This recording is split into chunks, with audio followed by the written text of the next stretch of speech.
Hey everyone, and welcome to this Explainer. Today, we're distilling 5 major stories from the Observer Group newspapers of Southern California into one really fascinating look at what makes a community truly thrive. We're going to explore the intersection of sports, local journalism, and voting rights, and as you'll see, they connect in some pretty surprising ways. All right, let's just dive right in with this quote from Team USA's Folarin Balagoon. So, right after an absolutely incredible World Cup debut, where he helps lead an attacking unit with just unbelievable speed and precision, he described the victory as a real dream. It was a dreamy night. And, that electric feeling, that sense of community celebration when we all come together to cheer for a shared goal, that is exactly where we're starting today. So, here's our game plan for the explainer. Number 1, celebration. Number 2, information. And number 3, participation. Starting us off with part 1, celebration, and how World Cup fever is completely taking over Southern California. We're kicking things off with the explosive roar of a 4-1 Team USA victory right at SoFi Stadium in Los Angeles.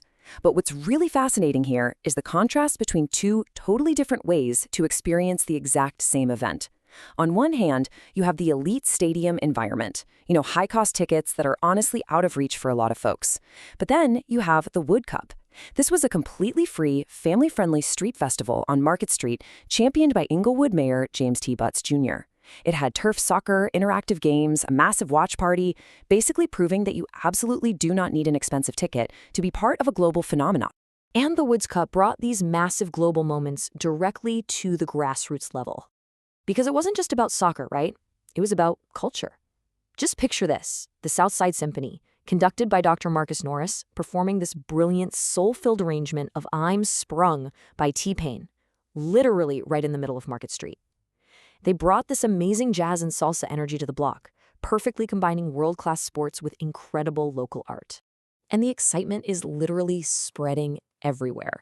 From the original farmers market in June all the way out to Venice Beach and the Fairplex in July, there are 9 local Los Angeles fan zones set up, so you can easily catch the upcoming matches shoulder to shoulder with your neighbors. Moving right along to part 2, information, and the legacy and future of local journalism. Because look, an engaged community has to be an informed community.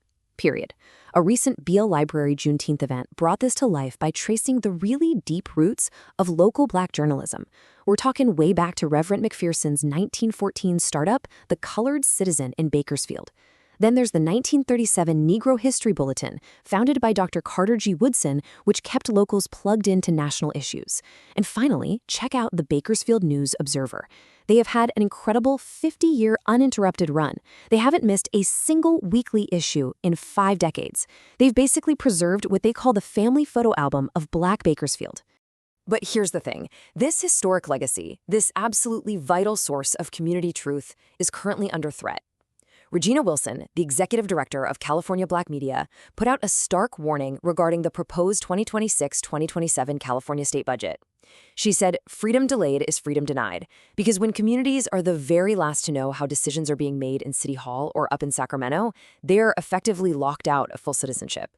And what's happening right now is that proposed state budget cuts are targeting these exact support systems, specifically the Propel Initiative and the California Local News Fellowship. Now, these aren't just abstract bureaucratic programs. They successfully place early career journalists directly into local newsrooms. These reporters act as translators. They take complex public policy and break it down for over 20 million historically underserved Californians. Slashing these programs removes those crucial watchdogs and completely halts capacity building in local media. So advocates are urgently pressing lawmakers to restore a very specific number, a $15 million investment, and they need it before the June 30th budget deadline. The goal here is to avoid what advocates are calling Juneteenthing the community. In other words, delaying a community's access to critical information and truth. It's a pretty powerful reminder that funding local news isn't just a nice-to-have, it's a very practical investment in public accountability. Which brings us to part 3, participation and the mechanics of counting California's votes. Okay, so we know being informed is crucial, but how do we actually exercise that voice? You've probably heard the noise surrounding this next topic. Why does it take weeks to count ballots in California?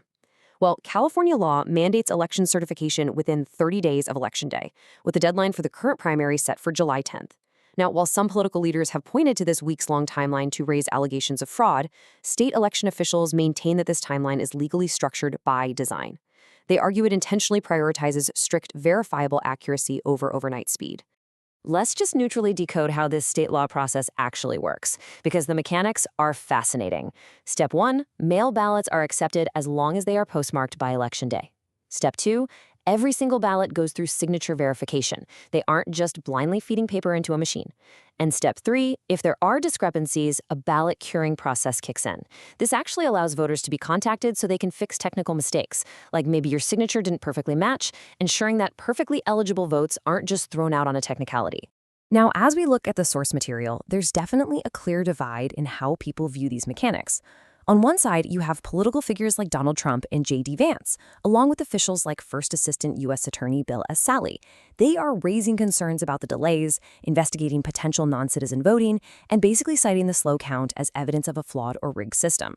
On the flip side, officials like L.A. County Registrar Michael Sanchez and Secretary of State Shirley Weber assert that these exact mandated layers of oversight, auditing, and public observation are what guarantee security. Furthermore, civil rights advocates stress that processes like ballot curing are essential safeguards. They argue it prevents the disenfranchisement of minority voters over simple technical errors. Finally, let's wrap things up with part 4, the power of community. So, tying this whole shebang together, we arrive at the true power of community. Whether you're cheering for a World Cup goal alongside your neighbors on Market Street, reading your local 50-year-old community newspaper to figure out a new state policy, or casting a verified, carefully counted vote, these are not isolated events. They are the essential, deeply intertwined components of a healthy civic life. I'm going to leave you with this final thought to ponder as you step out into your own neighborhood today. How will your local news access, your voting habits, and your community celebrations shape the future of your city? When we really understand the mechanics behind our celebrations, our news, and our elections, we are empowered to participate fully.